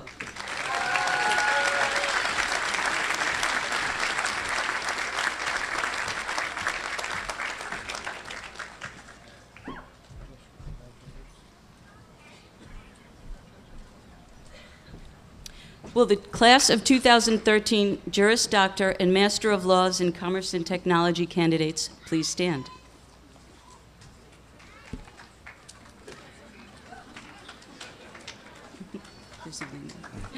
Dean Broderick, I have the honor to present the 6th graduating class of the University of New Hampshire School of Law for the degree of Juris Doctor and Master of Laws in Commerce and Technology. By the authority vested in me by the Board of Trustees of the University of New Hampshire School of Law and the recognition of the satisfactory fulfillment of the course of study and all the requirements pertaining thereto, I hereby award the degree of Juris Doctor with all the privileges and honors attendant thereto for this degree of J.D. LLM in Commerce and Technology. How many people have said that? How many people have said that? That was good. Just one? Just one. Now we have 2 more that are non-more. I wanted to announce to that young woman that you were number 1 in your class.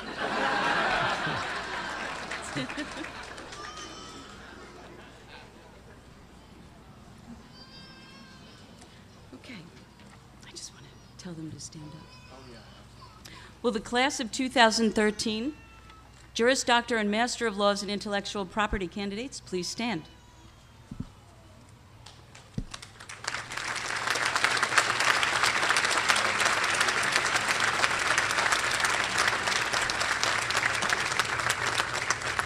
By the authority vested in me by the Board of Trustees of UNH School of Law and in recognition of the satisfactory fulfillment of the course of study and all the requirements pertaining thereto, I hereby award the degree of Juris Doctor and Master of Laws in Intellectual Property with all the rights, privileges, honors, and marks of distinction pertaining to those elevated to this degree. Congratulations.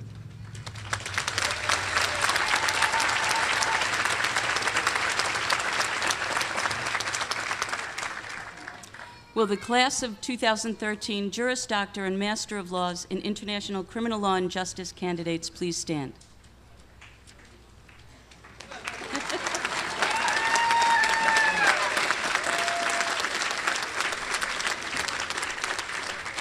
I never knew we had so many number 1 students. By the authority vested in me by the Board of Trustees of the UNH School of Law and the recognition of the satisfactory fulfillment of the course of study and all the requirements pertaining thereto, I hereby award the degree of Juris Doctor and Master of Laws in International Criminal Law and Justice with all the rights, privileges, honors, and marks of distinction pertaining to those elevated to this degree. Congratulations.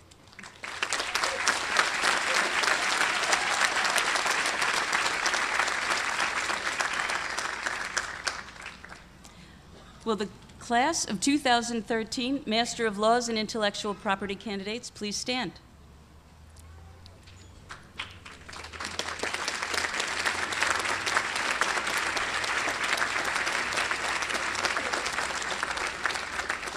By the authority vested in me by the Board of Trustees of the UNH School of Law and upon the satisfactory fulfillment of the course of study and all the requirements pertaining thereto, I hereby award the degree of Master of Laws in Intellectual Property with all the rights and privileges, honors, and marks of distinction pertaining thereto to those elevated to this degree. Congratulations to all of you.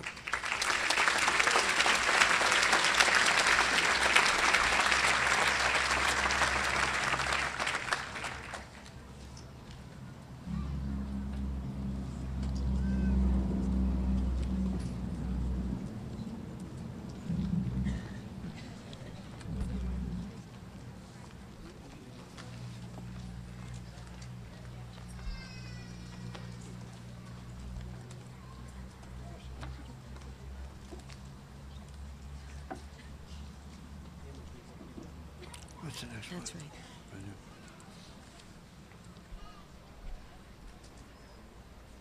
Arracho.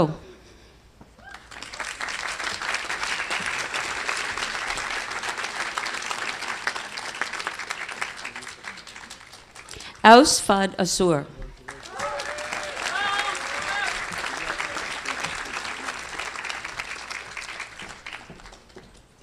Ravi Shankar Garlanka.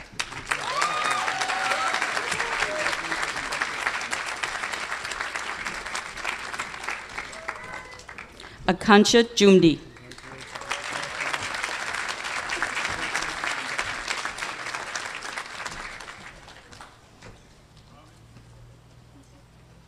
Soumya Shri Kashyap.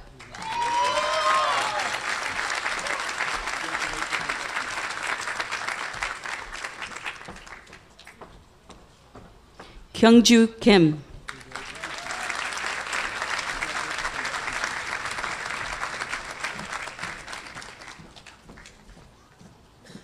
Joanna Kostadinova Dencheva.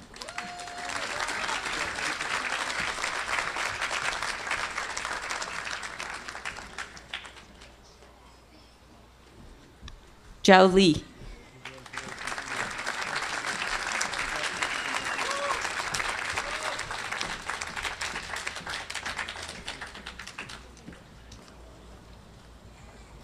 Chen Liao.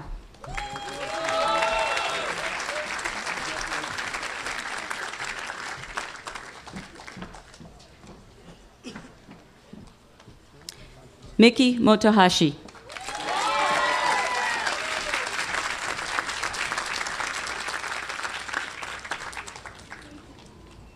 Matthew Soper.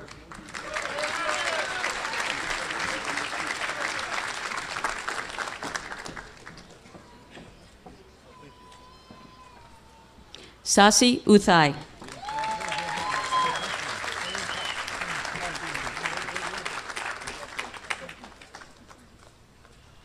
Juan Carlos Villar.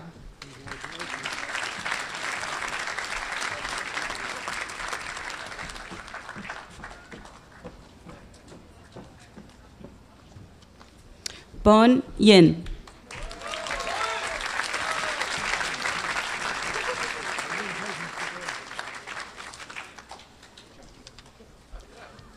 Shua Ying Zhao.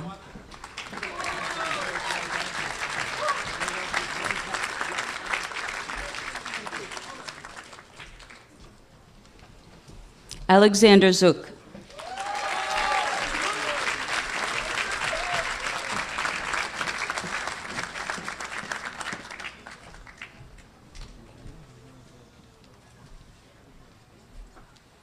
Will the class of 2013 Master of Laws in International Criminal Law and Justice candidate please stand?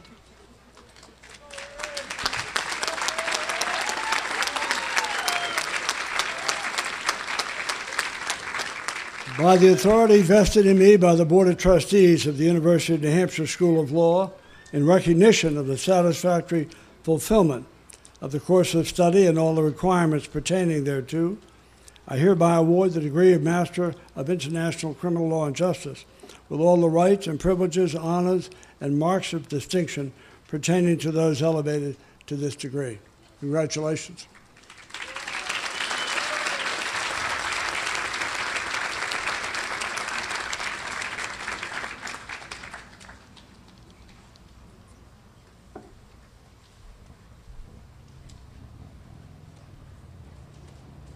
Erin Kathleen Quill Corbally.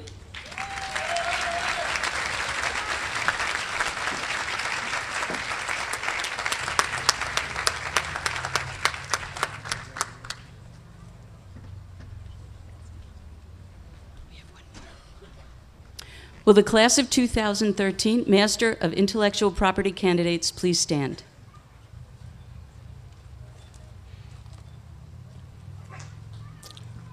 By the authority vested in me by the Board of Trustees of the University of New Hampshire School of Law, in recognition of the satisfactory fulfillment of the course of study and all the requirements pertaining thereto, I hereby award the Master's in Intellectual Property degree with all the rights and privileges, honors, and marks of distinction pertaining to those elevated to this degree. Congratulations.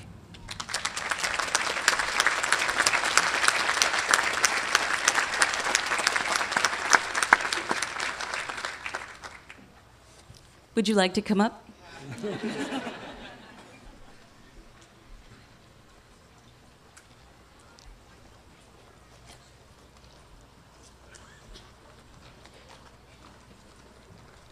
Heng Shou Cheng.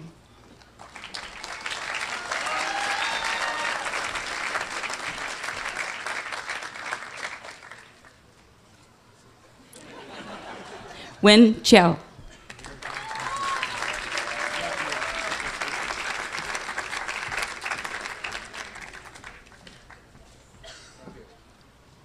Rodrigo Moreno Gutierrez.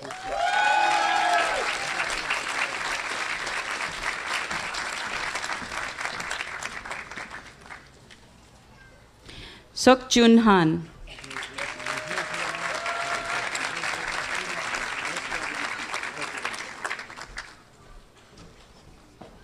Ger Lee.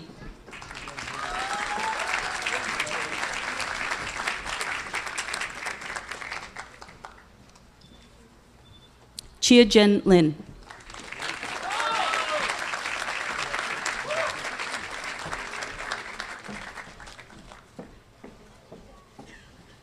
Xuen Wen Shen.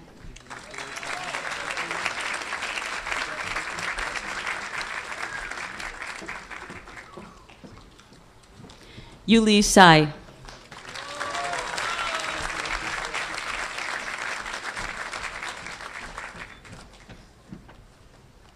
Shintaro Yamada.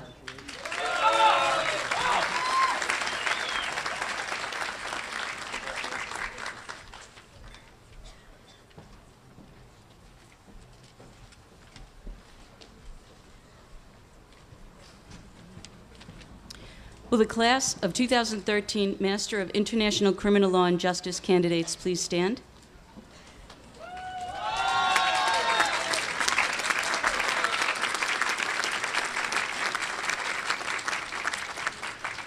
By the authority vested in me by the Board of Trustees of the University of New Hampshire School of Law, and in recognition of the satisfactory fulfillment of the course of study and all the requirements pertaining thereto, I hereby award the degree of Master of International Criminal Law and Justice with all the rights, privileges, honors, and marks of distinction pertaining to those elevated to this degree. Congratulations.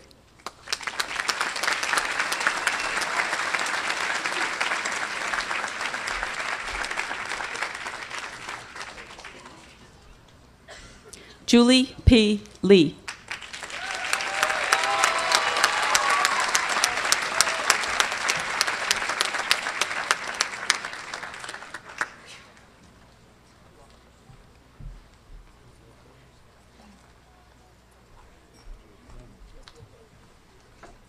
Thanks, friend. You're almost at the party. But they were kind enough to say at the closing of the program that the dean gets to make brief remarks. I promise you they'll be brief. I really would like to close with a story. About 5 years ago, on a very cold February day, I caught a plane out of Manchester to Reagan Airport in Washington. It was a really cold morning, and I left very early to attend a memorial service for a friend of mine who was a member of Congress, who was the only survivor of the Holocaust ever to serve in the Congress of the United States. And so that morning, there weren't a lot of cabs around, and so I was happy to find a cab, and he seemed pretty happy to find me. And as we drove to Capitol Hill, he started talking to me. He had a very thick accent. Told me he was from the Balkans, that he had raised his daughters in the United States, and how much he loved the American people. He had grandchildren too, and he showed me the picture of his granddaughter at the stoplight. And I said, I have granddaughters too, and so we had found common ground. And as we proceeded down Pennsylvania Avenue, he said to me, "What do you do for a living?" Now, at the time, I was an appellate judge, and I usually didn't tout that. But I had no choice, and so I said, "I'm an appellate judge." And I waited to see how he would respond. This man with a thick accent, who loved the United States. He said to me, with his voice rising in admiration, "You have the most important job in your entire government," he said. "Without people like you," he told me, "little people like me would never be sure if they were really safe, really equal, or really free." A few minutes later, he dropped me at Capitol Hill, and he extended his right arm over the seat between us to shake my hand. He said, "It's been an honor to have you in my cab today, a genuine honor." And I walked around Capitol Hill for a few minutes to let his wisdom sink in. And it's true that some judges do what he suggested. They have an obligation to do it. But the people he should have been thanking, not the judges, but the lawyers, that's all of you. Because judges don't file a single complaint, submit a single brief, or make a single argument. If that man in my cab that morning was to remain equal and safe and free, he needed a lawyer to help him. And so when you leave this place today, understand that you don't just look for a job. You're entering a profession, and it has obligations. And I hope in the course of your career you will remember more than once my cab driver story, because there are thousands and thousands of people out there, millions of people, who need your protection. Congratulations to all of you on a very significant accomplishment. Let the graduation parties begin. Thank you.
Thank you.